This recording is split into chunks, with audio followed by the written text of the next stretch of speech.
Innal hamdalillah nahmaduhu wa nasta'inuhu wa nastaghfiruh wa na'udzu billahi min shururi anfusina wa min sayyiati a'malina. May yahdihillahu fala mudilla lahu wa may yudlil fala hadiya lahu.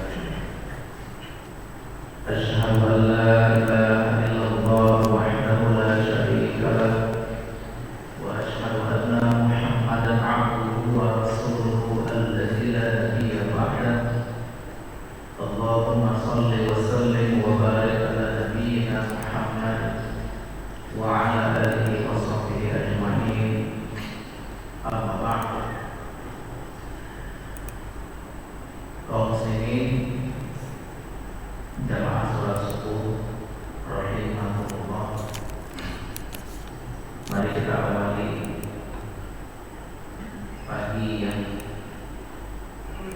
insyaallah mendatangkan keberkahan kepada kita dengan senantiasa kita memuji dan bersyukur hanya kepada Allah Subhanahu wa taala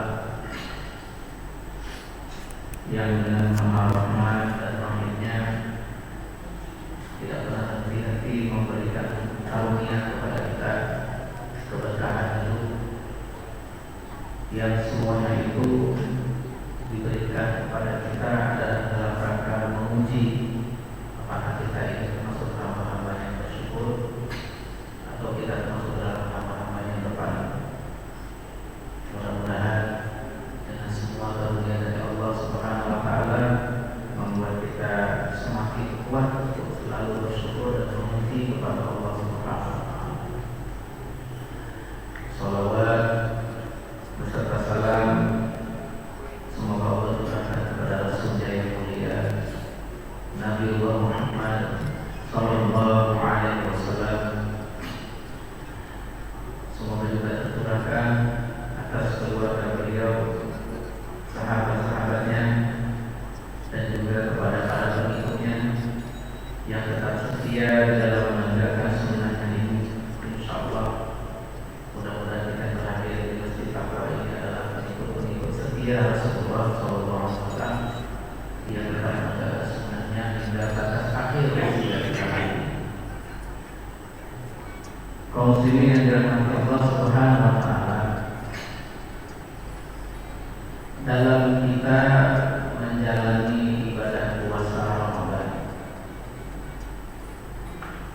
tentu banyak upaya-upaya yang kita lakukan agar puasa kita ini menjadi puasa yang berkualitas, menjadi puasa yang mendapatkan pengampunan dari Allah Subhanahu wa taala, puasa yang membuat kita mampu terpilih untuk menjadi orang-orang yang bertakwa. Dan salah satu di antara ikhtiar kita atau target utama kita dalam menjalankan ibadah puasa Ramadan ini adalah kita ingin agar dengan ibadah Ramadan, baik ibadah puasa, sholat, membayar zakat, berbuat baik, membaca Quran dan lain-lainnya itu, kita punya target dalam Ramadan kali ini agar kita masuk ke dalam daftar orang-orang yang dibebaskan oleh Allah Subhanahu wa taala dari api neraka.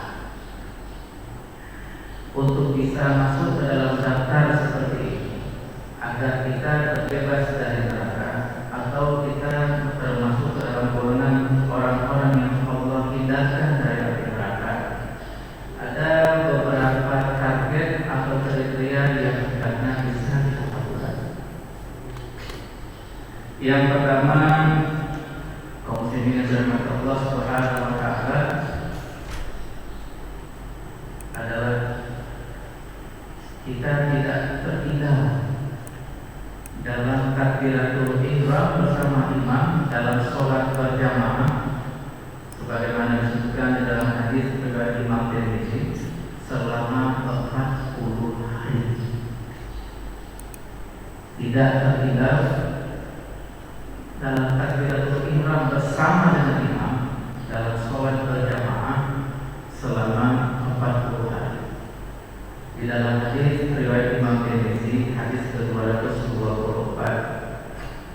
Rasulullah sallallahu alaihi wasallam bersabda,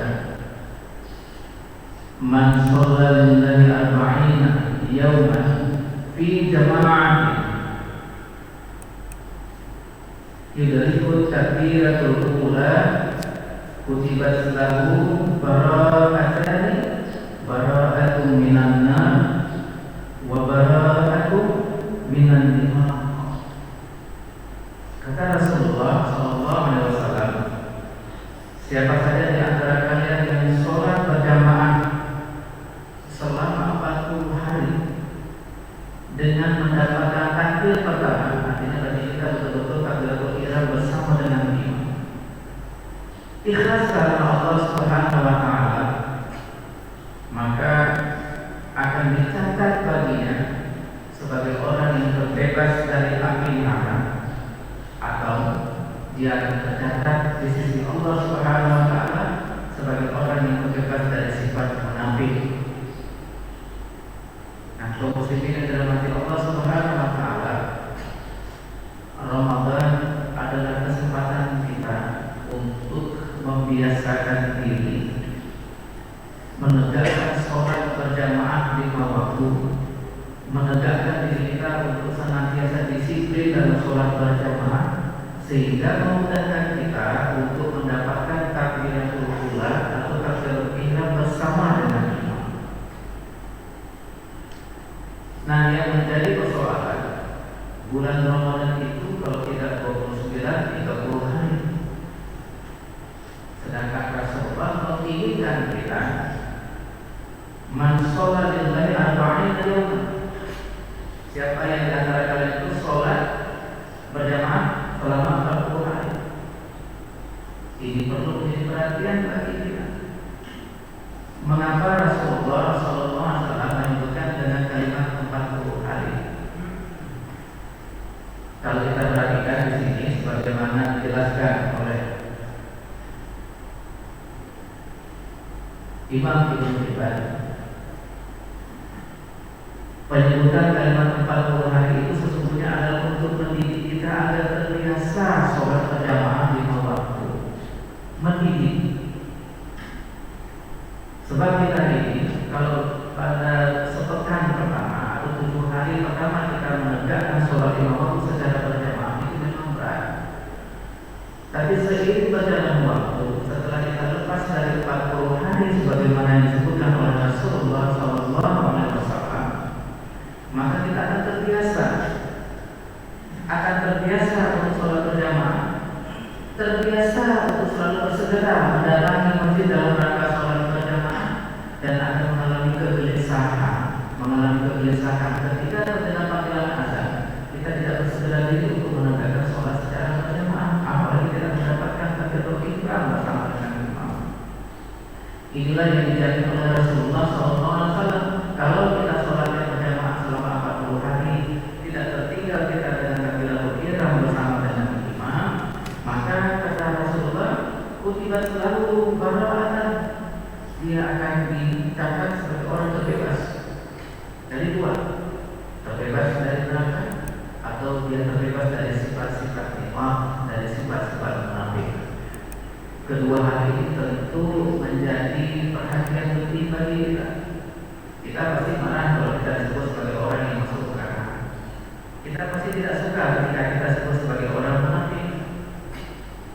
Nah, salah satu jalan yang mudah, sebenarnya mudah untuk menjaga agar kita terbebas dari sifat nifaq ini, muslimin yang dirahmati Allah, adalah menjaga sholat kita ini 5 waktu. Yang kedua, target kita yang kedua agar kita bisa masuk dalam daftar orang-orang yang dibebaskan Allah dari neraka. Yang kedua, menjaga sholat subuh dan sholat asar, dan tetap melaksanakannya secara berjamaah di masjid sambil menjaga sholat sunnah qabliyahnya. Kenapa subuh dan asar? Ini memang 2 sholat yang paling payah untuk kita kerjakan. Sholat subuh itu sholat di mana waktu enak-enaknya kita sedang berada di alam mimpi, sedang enak tidur. Karena biasa di waktu mendekati subuh itu cuaca mereka sungguh sangat mengasihkan untuk kita tertidur. Tapi justru di situ sebenarnya Allah memberikan janji kepada kita. Sholat asar adalah sholat di mana kita banyak yang lalai, sehingga Allah menyatakan hafizu 'ala sholati wa sholatil wusta. Jaga sholat dan jaga sholat wusta. Hampir semua ulama mufassirin menyebutkan yang dimaksud dengan sholat wusta itu adalah sholat asar. Apa kata Rasulullah SAW di dalam hadis riwayat Imam Muslim, hadis ke-1003? La yajidun nar ahadu sholat qabla tulu'i syamsi wa qabla ghurubiha. Tidak akan masuk ke dalam neraka, kata Rasulullah, orang yang melaksanakan sholat sebelum terbit matahari dan sebelum terbenam matahari. Berarti ini sholat subuh dan sholat asar. Karena sholat subuh itu kita kerjakan sebelum terbit matahari, sedangkan sholat asar itu kita kerjakan sebelum terbenamnya matahari. Tidak akan masuk ke dalam neraka. Tapi memang sudah menjadi takdir kita, sebagian kita kaum muslimin dan Allah Subhanahu wa taala, kita sering sekali menghilangkan kedua keberkahan ini. Ya alhamdulillah kalau selama dalam bulan Ramadan kita dibangunkan waktu sahur sehingga mudah kita pergi sholat subuh ke masjid dan masjid ramai. Tapi bagaimana ketika di luar bulan Ramadan? Apakah kita tetap mampu untuk melaksanakan sholat subuh berjamaah ke masjid ataukah tidak?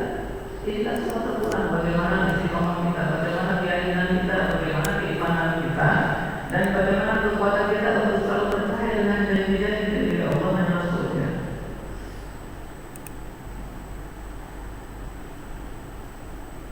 Padahal di dalam sholat subuh itu, kalau kita mengerjakan sholat sunnah qabliyahnya, sholat fajar itu, Rasulullah bahkan memberikan jaminan rakaat al-fajri khairun minad dunya wa ma fiha. 2 rakaat waktu fajar itu lebih baik daripada dunia ini dan seisinya. Rawahul Muslim. Tapi kita banyak yang menghilangkan kebaikan itu. Maka seharusnya sebagai kita orang-orang yang menegakkan sunnah ini, yang lebih paham sunnah Nabi ini, semestinya menjadi sesuatu yang agak aneh, sesuatu yang merugi ketika kita yang sudah tahu tentang hal seperti ini tapi kita tidak melakukan, tidak berjuang keras untuk menjaganya. Tidak ada yang susah hari ini kalau kita dalam hati Allah Subhanahu wa taala. Kalau rumah kita jauh, kita sudah punya kendaraan. Dulu ada orang bilang kalau saya bisa punya sepeda, saya pergi ke masjid. Allah kasih dia sepeda. Sudah punya sepeda capek, nanti kalau punya kendaraan roda 2 naik kereta saya pergi ke masjid. Dikasih Allah lagi kereta. Enggak juga. Nanti kalau panas atau hujan, kalau ini mudah-mudahan punya mobil, dikasih mobil. Enggak juga. Masjid yang nampak depan mata tidak sanggup dia pergi, tapi malah keluar negeri berwisata sanggup. Main ke Gunung Salak sanggup, main ke Danau Toba sanggup, jalan-jalan sampai ke Medan sanggup, nyebrang hingga ke Sabang sanggup, ke masjid depan mata tak sanggup. Ini jelas sudah dikasih banyak kebawah selain berbeda dari Allah juga pergi. Mendengarkan suara azan seperti mendengar suara rumah itu. Rumah besar. Kalau kita katakan saya tak dengar suara azan, tidak mungkin. Sekarang di mana-mana azan itu terdengar kuat. Kita kan tinggal mendatangi terdekat dan kita tegakkan sholat secara berjamaah, utamakan 20 subuh dan asar. Dan ada kebaikan. Kalau kita memang mau masuk ke dalam daftar orang-orang yang mau bebas kesadaran ini.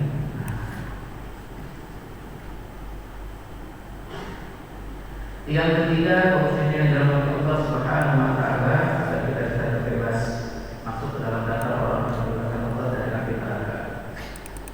Ini hal-hal ringan sebenarnya, tapi berat untuk kita. Yang ketiga, menjaga sholat sunnah 4 rakaat sebelum dan 4 rakaat sesudah sholat subuh. Karena kita kenal ada 2 sebelum, 2 sesudah. Ada yang 4 sebelum, 2 sesudah. Nah, menurut hadis Imam Ahmad dalam musnadnya hadis 25.547, ini 4 rakaat sebelum, 4 rakaat sesudah. Apa kata Rasulullah SAW? Man shalla arba'an qabla al-zuhri wa arba'an ba'da al-zuhri haramahullahu 'ala an-nar. Siapa saja di antara kalian yang melaksanakan sholat 4 rakaat sebelum zuhur dan 4 rakaat sesudahnya, haramahullahu 'ala an-nar, maka Allah akan mengharamkan dia atas api neraka. Diharapkan bagi kita untuk terkena api neraka. Hadis dari Imam Ahmad. Hadis ini disahihkan oleh Syekh Al-Albani dalam Sahih Targhib. Juga ada di dalam riwayat Abu Dawud dan An-Nasa'i dengan status hadis hasan.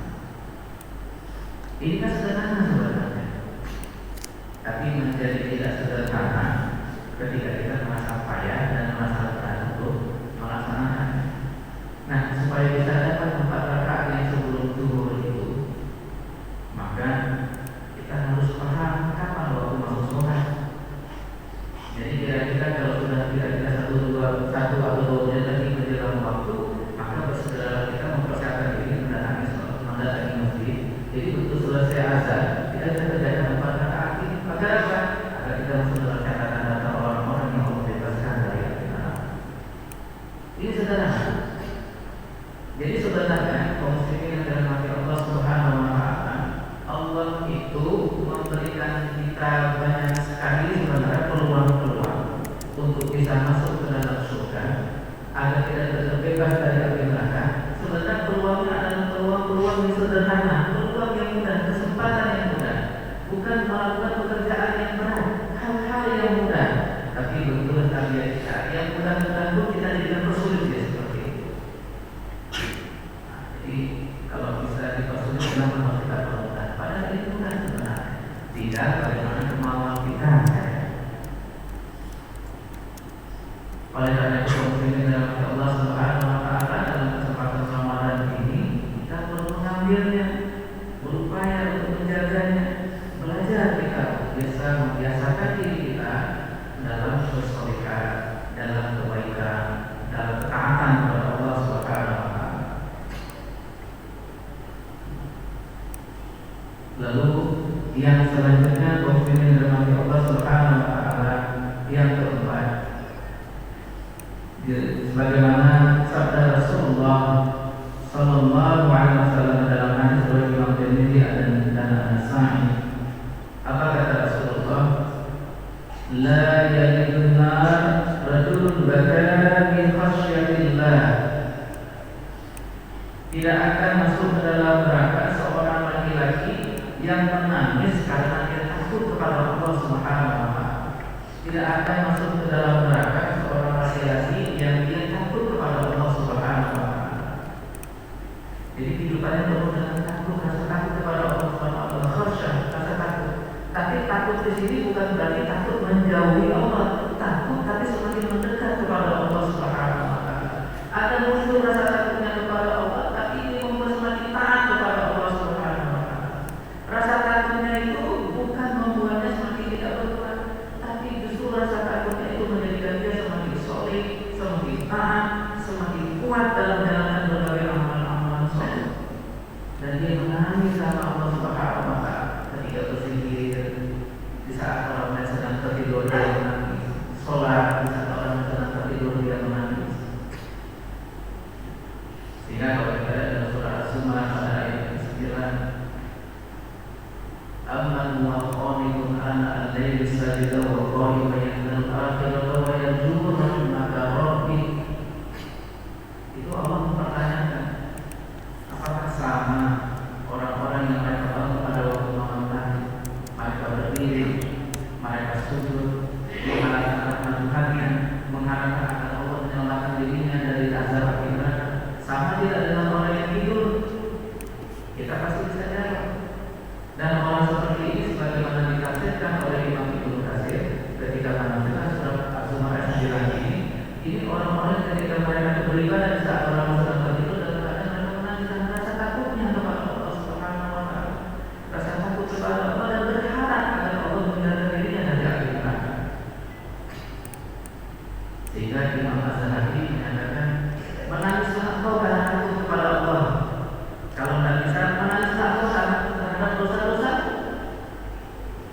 bisa juga tangisilah dirimu, kenapa engkau tidak bisa menangis. Jadi ketika kita bersendiri, dalam keadaan kita bersendiri beribadah, itu rasa khusyuk akan muncul. Karena itu mari kita akan berkata kepada Allah. Karena kata Rasulullah, la ya'iduna rajulun baka min khasyatillah, tidak akan masuk ke dalam neraka orang yang menangis dia karena rasa takutnya kepada Allah Subhanahu wa taala. Karena rasa takut itu akan membuat kita terhindar dari berbuat dosa, menjaga kita dari kesalahan-kesalahan, menjauhkan kita dari kemaksiatan-kemaksiatan. Rasa takut itu memunculkan sikap-sikap yang seperti itu. Kaum muslimin dirahmati Allah Subhanahu wa taala, selanjutnya yang kelima yang bisa membuat kita masuk dalam daftar orang-orang yang dibebaskan Allah dari api neraka. Yang kelima, membangun diri memiliki akhlak yang mulia, membangun diri memiliki sikap yang ramah, santun, lemah lembut, dan bisa membangun silaturahmi dengan orang lain. Ini pula yang agak repot dengan kita. Kita biasanya ramah, santun, senyum dengan orang yang kita kenal. Tapi yang tidak kita kenal, padahal itu saudara kita juga sesama muslim, tak sedikit pun kita tersenyum atau kalau tidak mengucapkan salam. Rasulullah pernah mengatakan, mau tak masuk dalam surga? Mau afsus salam, sebarkan salam.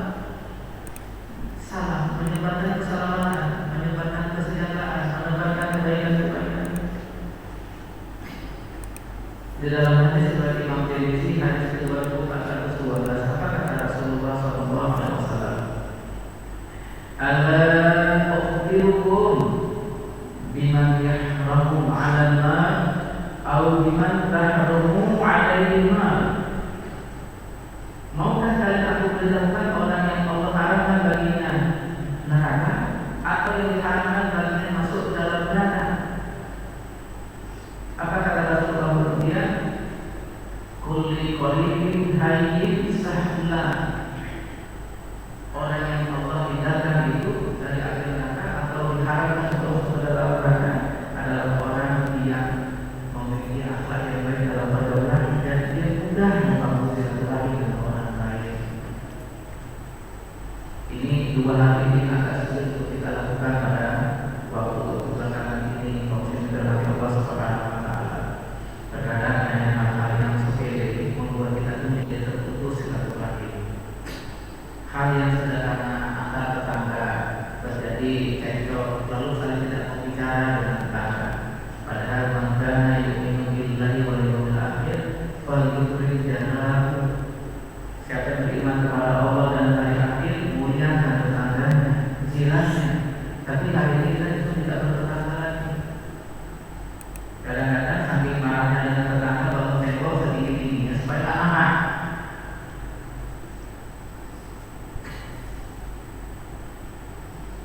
Dengan kawan kerja, dengan teman sekolah, dengan teman-teman santri wilayah, dengan sesama ustaz, dengan sesama guru, dengan siapa saja.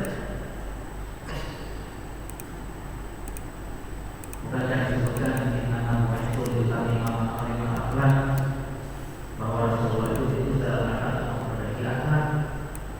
Bukankah kita ini adalah pengikut Rasulullah?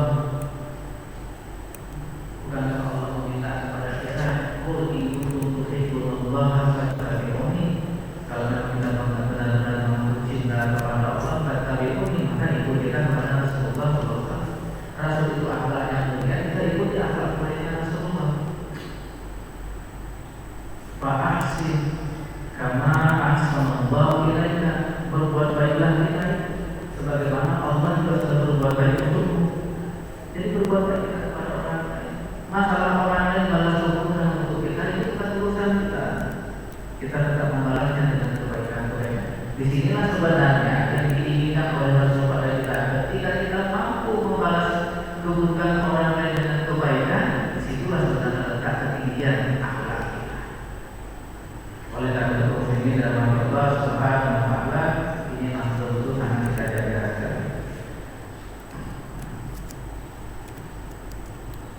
yang terakhir khususnya dengan Allah Subhanahu Wa Taala.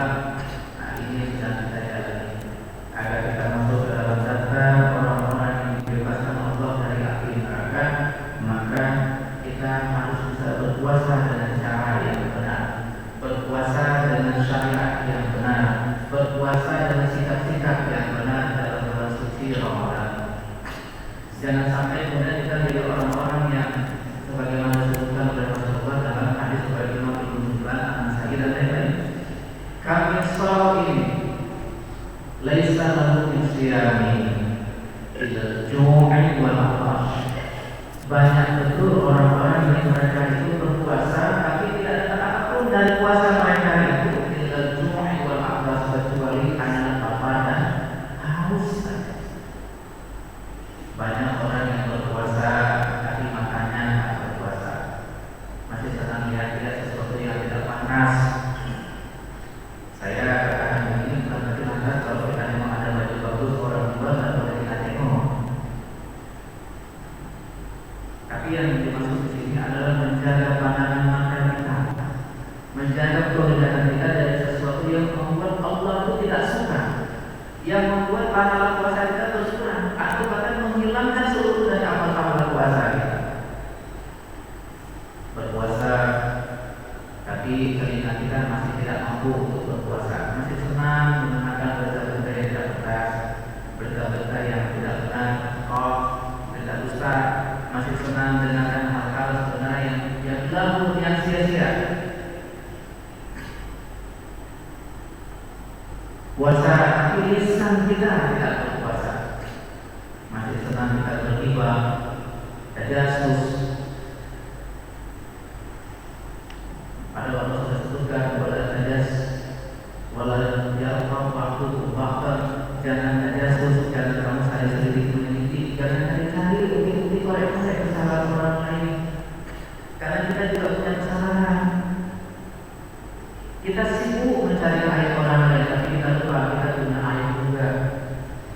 Kaum muslimin, ini kan kita bisa berdiri di sini, bisa duduk di sini karena Allah tutupi aib kita semuanya pada hari ini.